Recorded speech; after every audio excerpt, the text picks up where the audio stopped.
Assalamualaikum warahmatullahi wabarakatuh. Waalaikumsalam. Alhamdulillah, nahmaduhu wa nasta'inuhu wa nastaghfiruh wa na'udzu billahi min syururi anfusina wa sayyiati a'malina. May yahdihillahu fala mudilla lahu wa may yudlil fala hadiya lahu. Asyhadu an la ilaha illallah wahdahu la syarika lahu wa asyhadu anna Muhammadan abduhu wa rasuluh. Allahumma salli ala sayyidina Muhammadin wa ala alihi wa sahbihi wa sallim. Amma ba'du, faya ayyuhal hadirun wal hadirat rahimakumullah.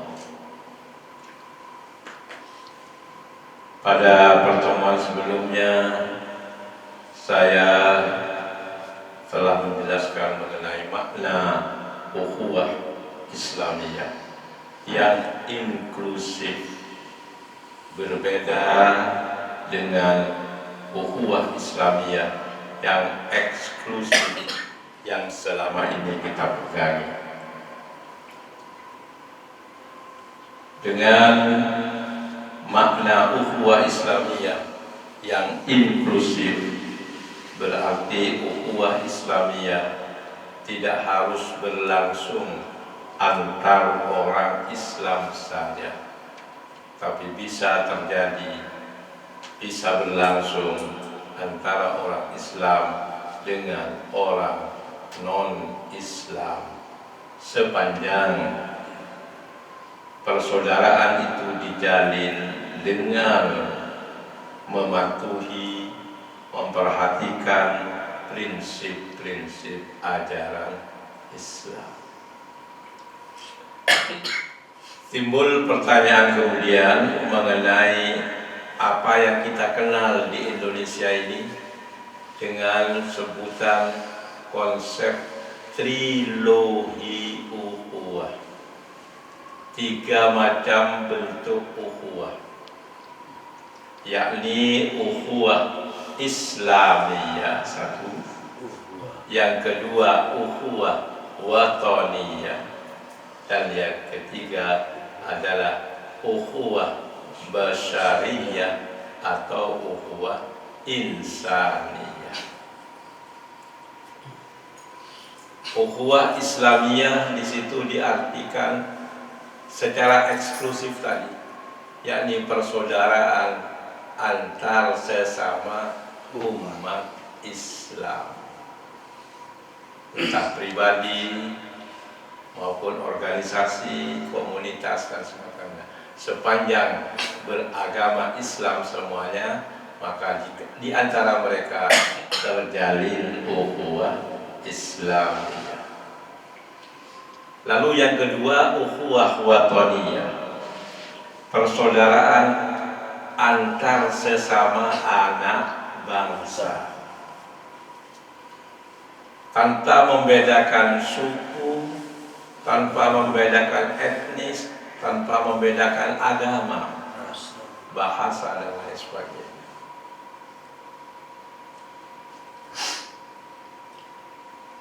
Antara orang Islam dari suku Jawa atau Madura atau Sumatera, Sunda, termasuk Pak Nanang,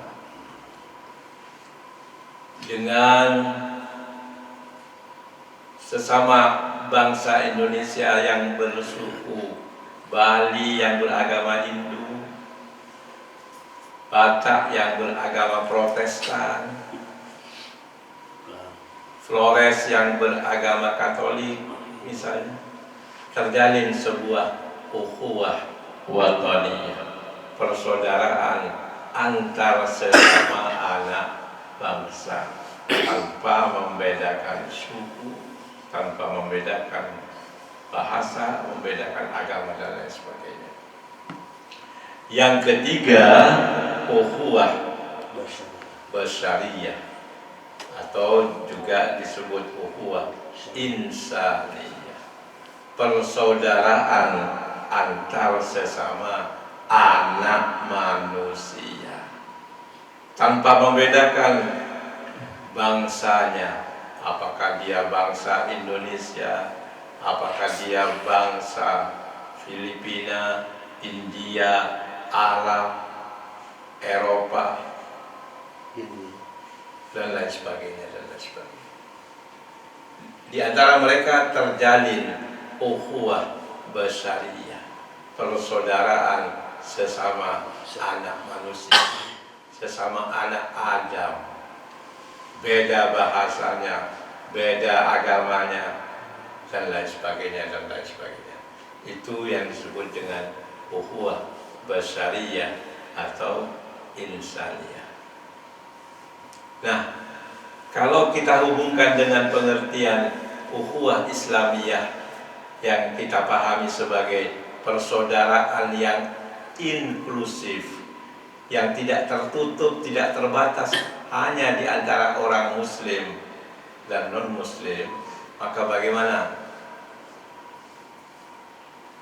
konsep trilogi ukhuwah tadi? Paling tidak ada dua hal yang ingin saya jelaskan. Pertama, terhadap konsep yang sangat terkenal itu trilogi ukhuwah insaniyah, wataniyah, dan basyariyah, perlu saya berikan catatan. Pertama ialah bahwa penggunaan istilah ukhuwah Islamiyah di situ ini kurang tepat. Ya, ukhuwah Islamiyah, karena di situ ukhuwah Islamiyah diartikan ukhuwah antar sesama orang Islam. Padahal sudah saya jelaskan ukhuwah Islamiyah itu artinya ukhuwah yang Islami, persaudaraan yang Islami, ya, persaudaraan yang Islami bisa terjadi antara warga yang Muslim dan non-Muslim, bekerja sama untuk kemaslahatan bangsa dan negara demi mengukuhkan negara kesatuan Republik Indonesia, demi keamanan kampung, ya, demi kebersihan kampung dan lain sebagainya. Itu ukhuwah Islamiyah, bukan ukhuwah bainal muslimin.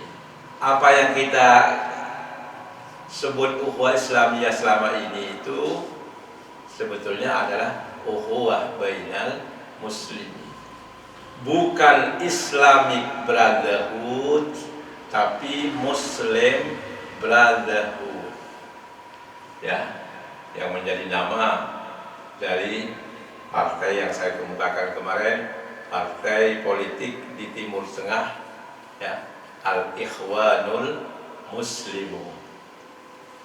Nah, terus kalau begitu dalam trilogi ukhuwah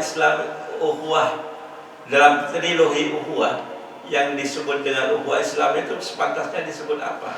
Sebetulnya lebih pantas disebut ukhuwah diniyah, persaudaraan sesama agama, sesama orang yang seagama, ya.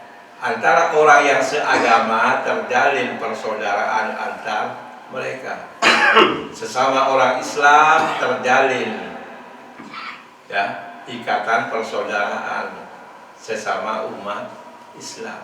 Yang ini saya katakan tempoh hari belum tentu ini Islami. Kalau persaudaranya hanya untuk berkomplot, merampok, membuat bom bunuh diri, mencelakai orang lain, itu bukan ukhuwah Islamiyah, bukan persaudaraan yang Islami.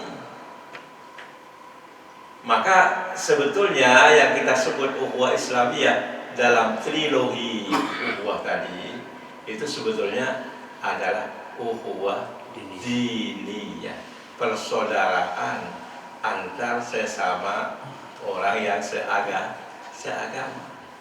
Dan itu sebetulnya tidak hanya terbatas kepada orang Islam, ya, tidak terbatas hanya pada orang Islam. Bisa jadi orang Kristen punya ikatan persaudaraan sesama Kristen, Katolik juga punya ikatan persaudaraan sesama mereka, Buddha, Hindu dan lain sebagainya. Ada ukhuwah diniyah di antara mereka. Antara orang Islam juga ada ukhuwah diniyah di antara orang Islam. Paling banter kita bisa mengatakan ukhuwah diniyah di sini bisa disebut juga dengan istilah ukhuwah imaniyah, persaudaraan antar orang yang seiman. Ya. Antar orang yang seiman. Imannya sama-sama iman menurut ajaran Islam, ada iman menurut ajaran Kristen, ajaran Katolik dan lain sebagainya.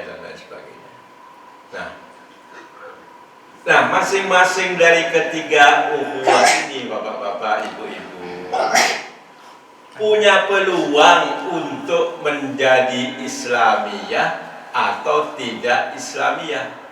Bisa menjadi ukhuwah Islamiyah, bisa menjadi ukhuwah ghairu Islamiyah. Ketiga-tiganya punya peluang. Ukhuwah diniyah, persaudaraan antar orang yang seagama, persaudaraan antar orang yang sebangsa, persaudaraan antar sesama anak manusia, itu ada peluang. Semuanya punya peluang untuk menjadi ukhuwah Islamiyah. Tergantung apakah persaudaraan yang mereka jalin itu didasarkan pada prinsip-prinsip yang sejalan dengan ajaran Islam atau tidak. Kalau ukhuwah yang dilakukan itu dijalin dengan cara-cara yang Islami, itulah dia ukhuwah Islamiyah. Ini catatan pertama. Catatan kedua adalah pada waktu saya melontarkan pemikiran ini sekitar 20 tahun yang lalu ya, di Jakarta, ketika saya masih aktif di PBNU, itu dalam sebuah seminar ada teman dari kalangan tertentu yang sangat bersemangat ya, sangat bersemangat untuk memahami masalah-masalah keagamaan. Saking semangatnya sampai mengatakan begini, tidak ada ukhuwah antara orang Islam dan orang non-Islam. Tidak ada ukhuwah, tidak ada persaudaraan antara orang Islam dengan orang non-Islam. Yang ada apa katanya? Yang ada adalah al-birru atau al-ihsan. Berbuat baik, bersikap baik, itu saja yang ada.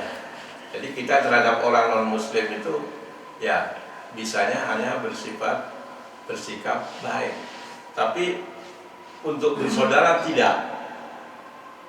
Ya, untuk bersaudara tidak. Saya dengan ringan saja meledek yang bersangkutan itu dengan mengatakan, oh kita biasa kok menyebut saudara-saudari sebangsa dan setanah air tanpa membedakan antara muslim dan non-muslim. Kita katakan saudara-saudari sebangsa ya, dan setanah air. Itu yang tidak serius. Lalu saya tambahkan yang serius. Yang serius itu adalah dengan mengutip ayat-ayat suci Al-Quran yang berbicara tentang para nabi, para rasul dan kaumnya yang ingkar, yang kafir. Semisal ayat Al-Quran, wa ila adin akhahum Huda wa ila madyana akhahum Syu'aiba wa ila Samuda akhahum Salihah. Dalam Al-Quran banyak itu. Wa ila Adin, dan kepada kaum Ad, yang kita tahu kaum Ad ini kaum yang ingkar terhadap para nabi, ya. Kaum Ad ini kemudian dihukum oleh Allah, dilaknat oleh Allah, ya. Wa ila Adin akhahum Huda, dan kepada kaum Ad akhahum, kami telah utus saudara mereka. Akhahum, akhun itu saudara, saudara mereka, saudaranya kaum Ad itu siapa? Huda. Saudaranya kaum Ad itu bernama Nabi Hud alaihis salam. Dalam ayat yang lain, wa ila madyana akhahum Syu'aib, dan kepada kaum Madyan yang juga ingkar, akhahum Syu'aib, telah kami utus saudara mereka, yakni Nabi Syu'aib alaihissalam. Juga demikian, wa ila Samuda, dan kepada kaum Samud telah kami utus saudara mereka, yakni Salihah, yakni Nabi Saleh alaihissalam. Dari ayat-ayat ini kita dapat menangkap, dapat menyimpulkan bahwa kendati pun antara Nabi Hud dengan kaum Ad, antara Nabi Saleh dan kaum Samud, antara Nabi Syu'aib dan kaum Madyan, terdapat perbedaan akidah, terdapat perbedaan keyakinan. Para nabi itu adalah manusia-manusia pilihan Allah, sedangkan kaumnya adalah kaum-kaum pengingkar. Namun Allah tetap dalam Al-Quran menyebut nabi-nabi itu sebagai akhahum, ya, akhahum, saudara kaumnya. Nabi Hud tetap disebut sebagai saudaranya kaum Ad. Nabi Syu'aib tetap disebut sebagai saudaranya kaum apa tadi? Kaum Madyan. Nabi Saleh alaihissalam tetap disebut sebagai saudaranya kaum Samud. Walaupun antara para nabi dengan kaumnya itu terdapat perbedaan akidah yang begitu rupa, sehingga kaum-kaum itu mendapatkan hukuman dan laknat dari Allah. Jadi ada itu hubungan persaudaraan lantaran hubungan perkauman, lantaran hubungan komunitas, lantaran hubungan kebangsaan.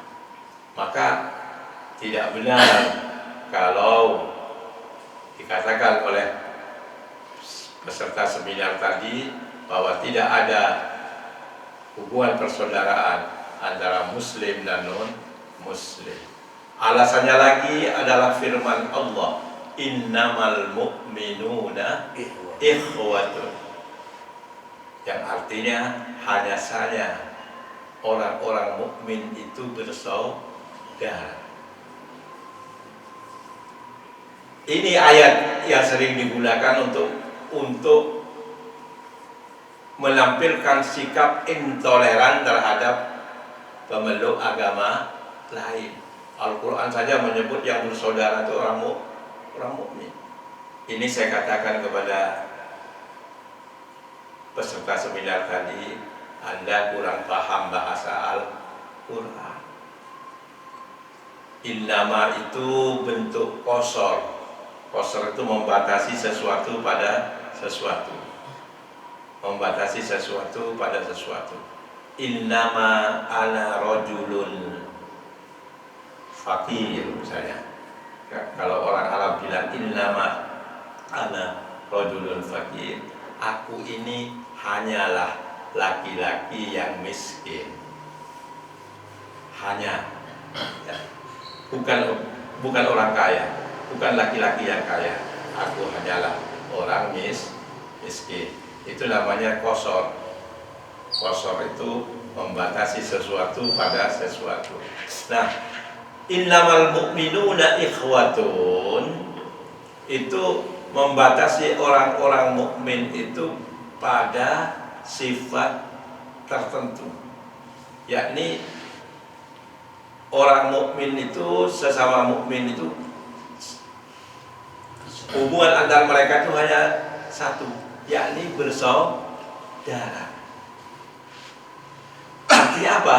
Artinya sesama mukmin tidak boleh berkelahi, tidak boleh bersilang sengketa, tidak boleh bermusuhan. Kalau bermusuhan, maka itu pertanda imannya kurang beres. Ada something wrong dalam keimanannya. Itu dalam bahasa Arab, bentuk innamal mu'minuna ikhwatun itu disebut dalam ilmu balaghah, dalam ilmu sastra Arab disebut dengan qasrul mausuf ala sifah. Qasrul mausuf ala sifah. Mengkosor, membatasi, ya, sesuatu yang disifati hanya pada sifat tertentu. Membatasi orang mukmin yang disifati itu orang mukmin pada sifat tertentu saja, yakni pada sifat bersaudara. Tidak boleh, ya, tidak boleh bersifat yang lain, dalam arti tidak boleh menjadi musuh satu sama lain, melainkan antara orang mukmin dengan mukmin yang lain tidak boleh, tidak harus bersaudara, harus akur. Okay? Itu maksudnya. Itu qasrul mausuf ala sifah dalam bahasa Arab. Beda dengan sebaliknya, qasrus sifah alal mausuf, membatasi suatu sifat hanya pada sesuatu yang disifati. Kalau misalnya Allah berfirman, innamal ukhuwatu bainal mu'minin, ya, itu namanya qasr sifat pada mausuf. Innamal ukhuwatu, sesungguhnya persaudaraan itu hanya di antara orang-orang mukmin, tidak dengan orang lain. Kalau umpamanya ada ayat yang seperti itu, bisalah Anda mengartikan tidak ada persaudaraan antara orang mukmin dengan non mukmin. Tapi ayatnya tidak seperti itu kok. Ayatnya berbunyi innamal mu'minuna ikhwatun. Hanya saja orang-orang mukmin itu bersaudara, tidak lain, tidak harus bersaudara.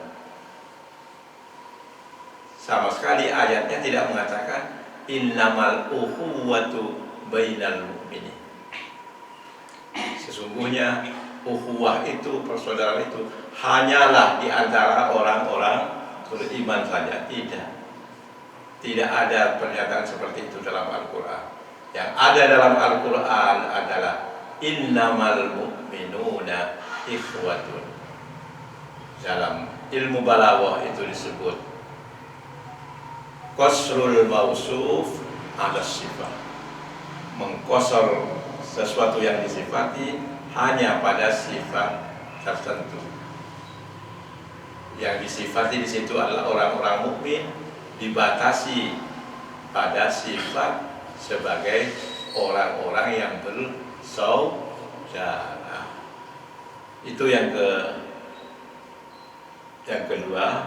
Dan yang terakhir, pertanyaan yang terakhir adalah, kalau persaudaraan atau ukhuwah antara orang Islam dengan non-Islam, ya, antara orang Islam dengan sesama Islam, itu bisa disebut ukhuwah Islamiyah sepanjang dijalin dengan prinsip-prinsip yang sesuai dengan ajaran Islam.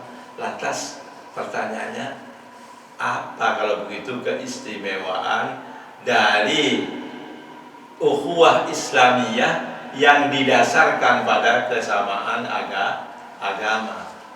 Ya, kita bersaudara dengan tetangga, dengan teman yang beragama lain, lalu kita jalin persaudaraan itu dengan cara-cara yang Islami, maka itu bisa disebut ukhuwah Islamiyah. Lantas apa bedanya kalau begitu? Persaudaraan antara kita yang sesama orang Islam, lalu kita jalin dengan cara-cara yang Islami, itu kan ukhuwah Islamiyah juga. Lantas apa keistimewaannya? Apa bedanya antara persaudaraan yang ukhuwah Islamiyah antar sesama orang Islam dengan ukhuwah Islamiyah antara orang Islam dengan orang non-Islam? Jawabannya ialah bahwa konsep trilogi ukhuwah itu adalah konsep dalam kehidupan dunia.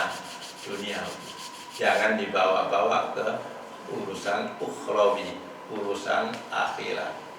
Artinya dalam kehidupan di dunia ini kita memang perlu menjalin hubungan persaudaraan dengan siapapun, ya, termasuk dengan orang-orang yang berbeda agama dengan kita.